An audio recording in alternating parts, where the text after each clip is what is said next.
For a 4-4-2.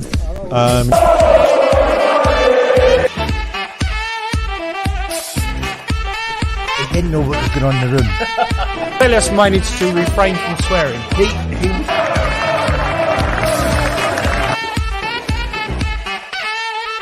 He said, if you've got a problem with me, let's sort it out in the gym. He's exactly the same as our lot. The thing is... Come on! Where has that come from? Yeah. They brought through the door. Yeah, look at the... What a performance, the guys... God, that was ruled off. Quite a stupid thing, but I don't have the... Live from Style Space at the Supporters Club. Right. But he was getting a bit tired, I thought. Come on! There we go! Come on! Come on! Yeah! Go! Watching that video back always makes me laugh. That was the celebrations for the Chelsea game when Yarmolenko scored the last minute winner, and myself, Alf and Stell went absolutely crazy. It was amazing scenes. Just if we were in the stadium, how much of a difference that would have made. Anyway, welcome back to West Ham Irons United. I am, of course, Anton. If you are watching, make sure you subscribe to the channel, hit the thumbs up, and keep the comments coming in throughout the live show. This is recorded live, and we will try and interact with the comments as much as we possibly can. And just to remind you that when we do the transfer videos, we remotely aren't saying we're ITKs, we're just bringing you information on players that West Ham are linked to. We look at all the stories and we try and build up and see what's potentially worth reporting to you. And that could be players that are potentially incoming and outgoing as well. So today's show is an interesting one because we're talking about two players. One that we're looking at bringing in. The other one we're looking at bringing in but potentially bringing back. So without further ado, let's get started. So as we have said, West Ham are reportedly been told to increase their offer for Napoli striker, now I apologise for my pronunciation, Arkadiusz Milik.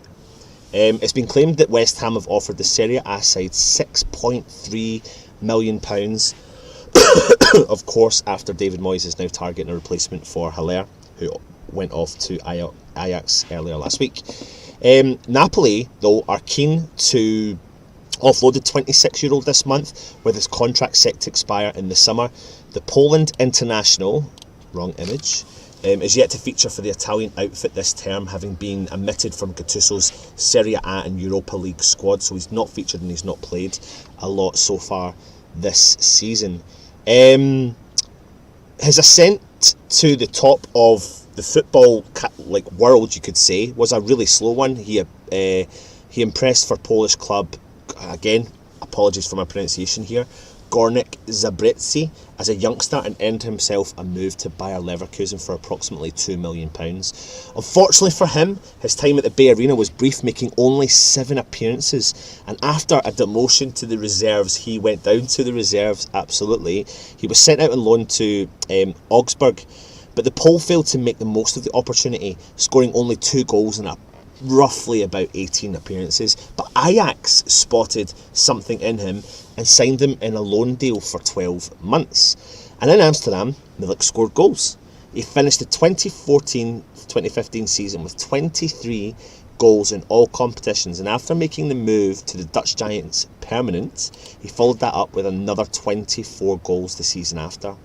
And then Napoli, of course, had seen enough, and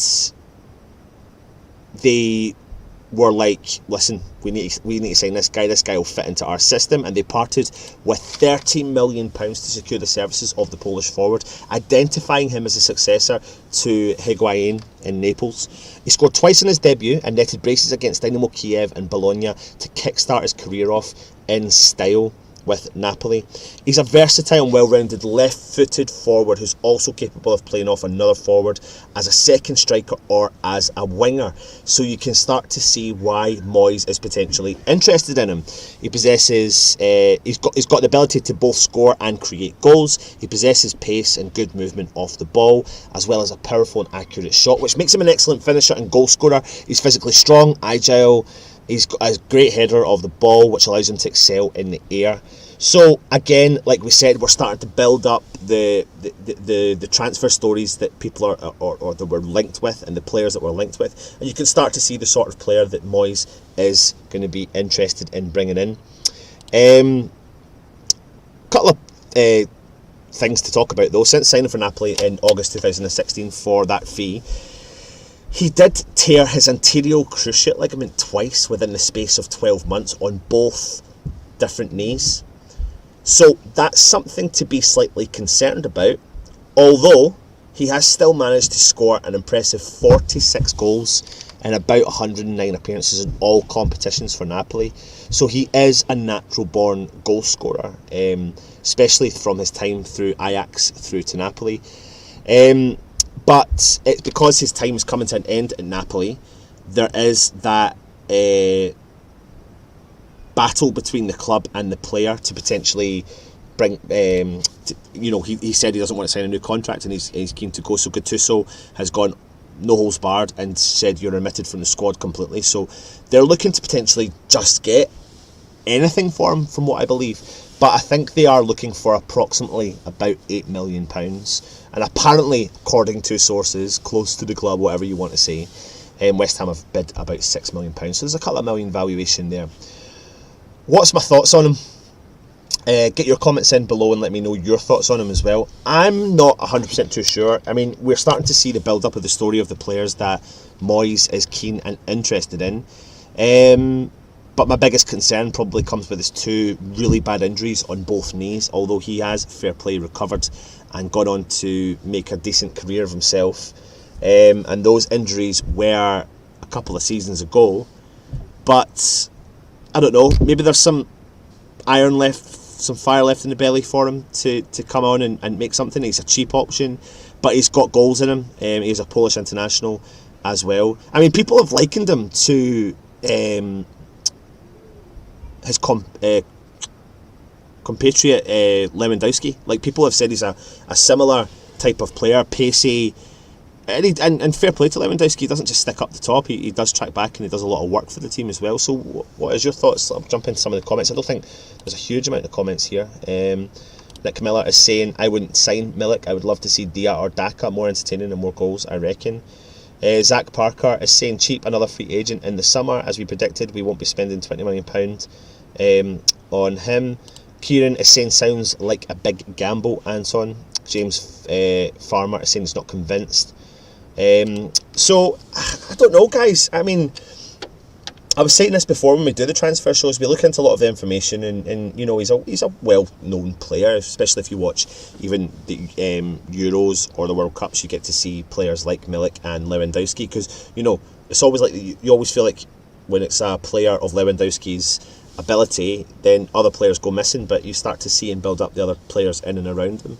And I suppose when you think about Thomas Souček coming to West Ham, you start to think, then he recommended Soufal coming to West Ham, and then you start to look at the rest of the Czech players and you think, oh God, we should need to start looking at that. So I don't know, maybe there's something in this story. I'm not massively convinced by it myself, if I'm being honest. People are coming into the chat saying, Kent is saying Dia or King for me. I think I'm on the wavelength that we need to bring in a mixture of Premier League proven player and someone else that can maybe fit that regime. Maybe, I don't know, the injuries do concern me, if I'm being brutally honest. They really, really do. So yeah, we'll see what happens with this. We'll see if this one goes arms and legs. I'm not massively convinced by it, but I just thought we'd bring you some news on his career, and you know, he's capable of doing it in Europe, but does that mean he can make the step into the Premier League and do it for the Premier League? So Kent, you're saying no to Malik, and I'm possibly on the level of agreeing with you, but as we have always said, we'll always back a West Ham player or a player if they sign for the club. So let's see what's happening. But next up is an interesting one. And it goes by the name of Felipe Anderson. Now, the Portuguese publication Ebola reported earlier this week that Felipe Anderson is on the verge of returning to West Ham following his failed loan spell with FC Porto, and that could present David Moyes with a chance to save the Brazilian's West Ham career. Now, what do you think? Get your comments in and let me know your thoughts on this. Let's talk about it though. Porto's boss, Sergio, I'm terrible with, again, pronunciations of names, Conchechao has called on Anderson to feature in just 5 fixtures across all competitions, what you could describe as a woeful total of 218 minutes to date, with his last league outing coming in October, after which his work rate apparently came into question. Moyes likewise had called on Anderson to make the step up with his performances after an underwhelming spell last season, which left Anderson's starting lineup position in doubt, which it was. Clubs like AC Milan and are interested, and you can see why. You know, he's played in Italy, he's had a fantastic career in Italy at Lazio. You're also hearing rumours and stories that Everton are potentially interested. Now, I don't know how true that is, but if you think of Ancelotti's style of play that he likes to try and do, he likes creativity from the back. I think Anderson's best position, in my opinion, is as a 10, sitting in behind the strikers and being that connection between the thing, because he drives forward, there's no ifs or buts about it, and he does. But some newspapers are reporting that West Ham will look to secure another loan move for the 27-year-old, and him not playing games will lead, to us West Ham potentially struggling to sell the player in the summer if that's what's going to happen. However, Moyes may allow Anderson the chance to stay and fight for his future at West Ham, and it may deliver Moyes an option, as he currently lacks in his players, with quality depth in terms of, you could maybe say, wide players, thin and far between, beyond regular starters Jared Bowen, Pablo Fornals and Ben Rama. Last season was far from perfect for Anderson, though. He offered just one key ball per game, just under half a shot per Premier League appearances. But after his impressive debut campaign, which returned nearly 2 key balls per game, over 1 shot per game, but West Ham didn't see a decline in his dribbles. They actually saw an increase in his dribbling per game.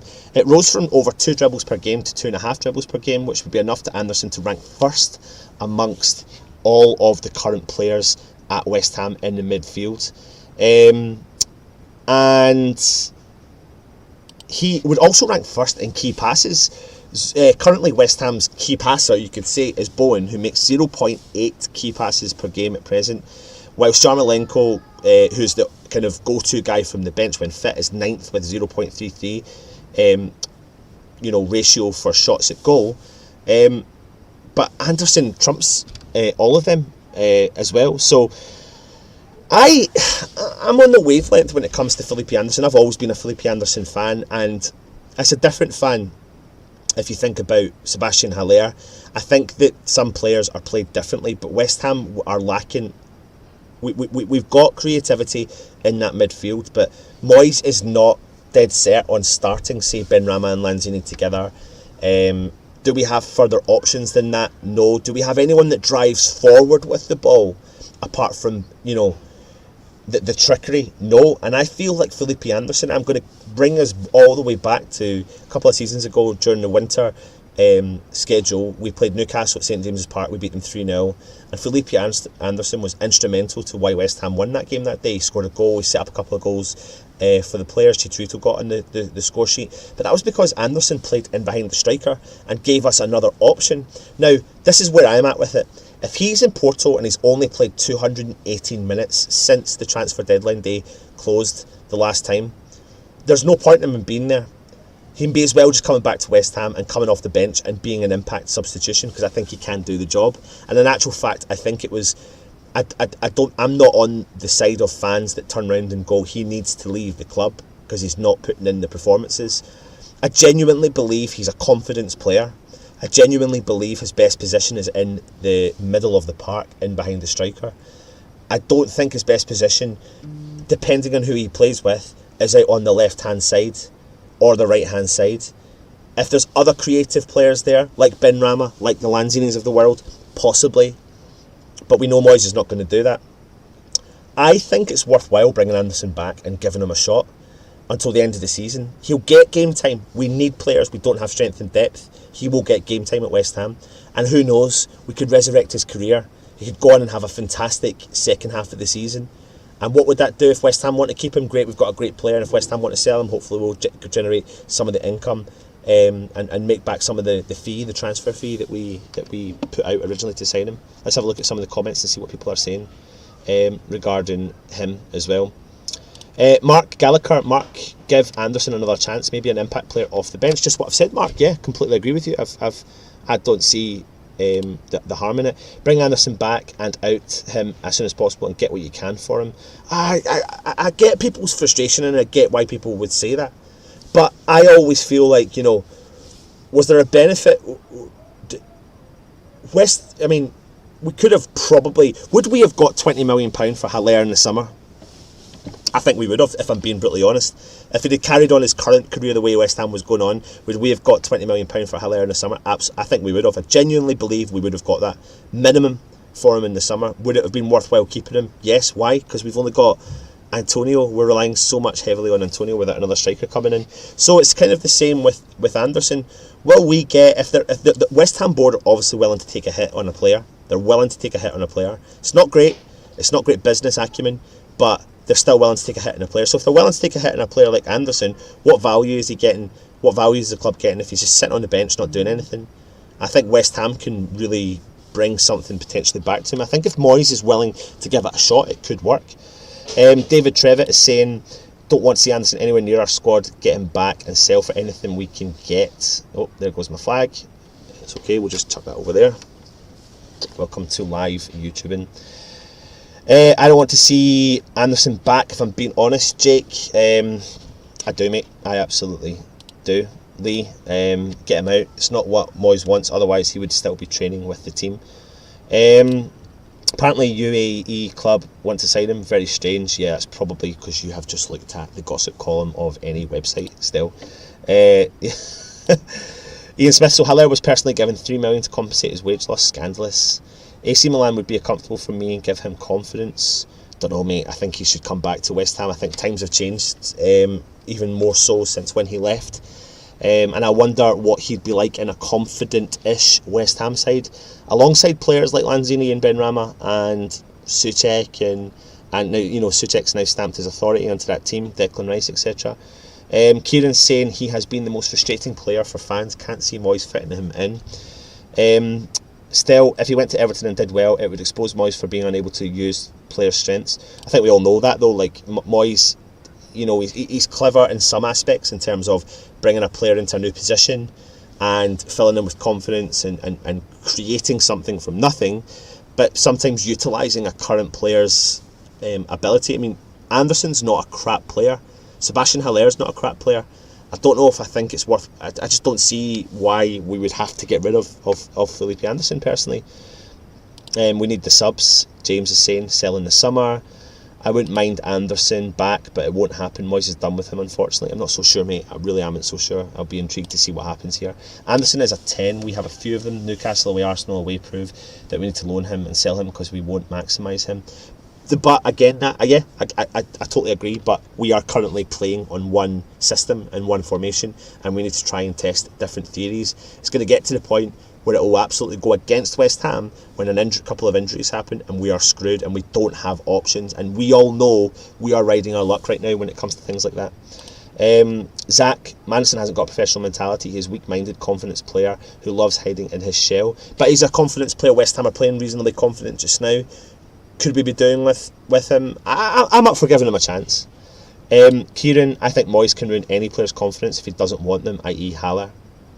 And Stel is saying the best I've seen Anderson play was when he was playing in the attacking middle of midfield and not out on the left. I completely agree with you, mate. I think if he is going to come back, it needs to be through the middle. But hey ho, who are we to comment? We don't know what Moyes is going to do. I mean, listen, we're sitting here, and this is the whole point of having an opinion. We sit here and we try and give you our opinion on even like the games, the team lineups, and we never ever get the team lineups right, especially now when West Ham and David Moyes are going through massive changes. The other day we predicted a team and there was 5 changes from the team we predicted, and it's vice versa. It's like one day we're linked to a specific striker, the next day we're linked to another striker, and you've probably just seen from Stell's West Ham Weekly we're linked to God knows how many strikers. It's sometimes it's laughable the amount of players that we are linked to. So I don't know, get your comments in and see what you think. Infinite Life is saying, I agree 100%, we can't play one system all season, we don't have a big enough squad. Lee is saying, Anton, just a thought, they're not crap players, you're right, but what do players not want to do the business for us while we've got them? Lee, I don't know if it... I genuinely don't know if it is that. I really don't know. This is where I am at with it, right? We have a really not a great history of buying and selling players. That and other clubs, and most clubs, have a successful story of bringing a player in and selling on for a profit, or bringing a player in who fits within a system, or they find a system for the player. I think, like, for example, let me talk about Everton. Like, they've got Sigurdsson, they've got Bernard, they've got James Rodriguez, they've got Decor, they've got so many midfielders, but they find systems to fit all of those players. All of those players I've mentioned are completely different. They've got Iwobi. They have got several players that they can fit into a system and give enough game time throughout a season. My biggest concern comes to you right now is when, let's God forbid, say that Declan Rice or Thomas Souček get injured or get a suspension. We are riding luck. There's no ifs or buts about it. Not luck in terms of what Moyes is doing on the field and what the players are doing on the field is great, but we're riding luck in terms of injuries. You can go back to the Leicester side that won the Premier League. You could even say that they rode the luck because they had an injury-free season when they won the league, and not many teams can do that. Let's hope we can go through the whole season and get lucky when it comes to that. But that's my biggest fear, when we are running tight. We're running on a tight ship. We have a small squad. We sold a couple of players. I think there's an option there off the bench, at pure and utter least off the bench. But we're going to have to do some rotation, and teams have feared Anderson. I'll never forget the game against Liverpool, just before Project Restart, and I think we were doing the watch along, myself, Stel, and Alf and Dan, and the game after, all I saw was abuse at Felipe Anderson, but I saw a different element of the game. I saw Anderson making runs, pulling players out and allowing other West Ham players to find space to drive forward. Liverpool were worried about Anderson, so they piled men on top of him, left, right and centre, so he had to play a different game. He couldn't do his usual game because there was like 3 or 4 men on him. So what he did was he dropped back and he pulled players out of their positions, which allowed West Ham to move forward, players like Fornals to get the opportunity to move forward. So Anderson's career was never crap at West Ham. I don't agree with that, but for me it's definitely worth giving him a shout. Let's see what Stel's saying. We do get them right because we have a connection. Robert Jack, fans are moaning we haven't strengthened depth and want him gone. I'd say bring him back, see how it goes. And that's the part of this. This is what the point I'm trying to make is, what harm will it do? He's getting no game time at Porto. I just don't see the point in him going back to Italy. If we're going to go back to Italy, we may as well just go permanently, and now or in the summer, and no team's going to take that risk and spending that amount of money. I think West Ham, I don't know. I just don't see the point in it, to be honest. Stel, you're saying we really do have to look at the way these players have been utilised. It's strange when they're played correctly, they perform. But we should let Nolan and Pearce sit Anderson down and give him a good talking to. Nolan and Pearce screaming at him might kick him into shape. I don't even know if it is that, mate. I really don't know. I think it's just a player's confidence and utilised in the right position. Kent is saying this points all stems back to not having an ethos and good scouting system in regards to selling and buying players. And do you know what? You are completely right, mate. That is so true. I'm not for 1 second saying that we signed Anderson because it was the right signing to fit in the team, because I certainly don't think it was. Was I excited when we signed him? Absolutely, same as I was when we signed Sebastian Haller. But when you think back to it, it was another decision made by West Ham to appease the West Ham fans, and I fell for it again. The but is, though, we can't just keep signing these players and they're not crap overnight. It doesn't work like that. It's down to fitting into the side and West Ham looking at different formations and systems to see if they can fit the player into that system. It's got to be... Here's a question for you. I wonder if we played to Haller's strengths, what would happen? I wonder if we played to Anderson's strengths, what would happen? I wonder if we put them two in the team, if we had Haller back, what would happen if we played a support mechanism with these players and we gave them the support? I wonder what would happen if we put Anderson through the middle and had Benrahma playing off of him, and or Lanzini playing off of him with Rice and Souček supporting him, and Fornals doing all the right. I just wonder. We don't know. It's better than nothing than him sitting somewhere else. If a player, what's this one here? Kieran saying, if a player doesn't fit with Moyes, his days are numbered. Moyes has made it clear we don't want him. James, I'd take Anderson on the bench over Noble at the moment. Ian Smith is saying, dare I say it, Haller fitted into the Ajax squad immediately, came on as a sub, unlucky with the offside decision, and his assist was class. Yeah, and Hammerhead is saying, gets Milik. So loads of comments coming in there. There's loads. I won't read through them all because obviously it's going to be a short transfer show, so keep the comments coming in. Let us know your thoughts. Do you want to sign Milik, and would you have Anderson back? We'll be back to you with more transfer shows. We'll also have more content coming out over the next couple of days, and keep your eye out for the preview coming on Friday night. Anyway, keep the subscribing coming on and hit the thumbs up, and of course keep the comments coming in. My name's been Anton and this is West Ham and United. Come on, you Irons.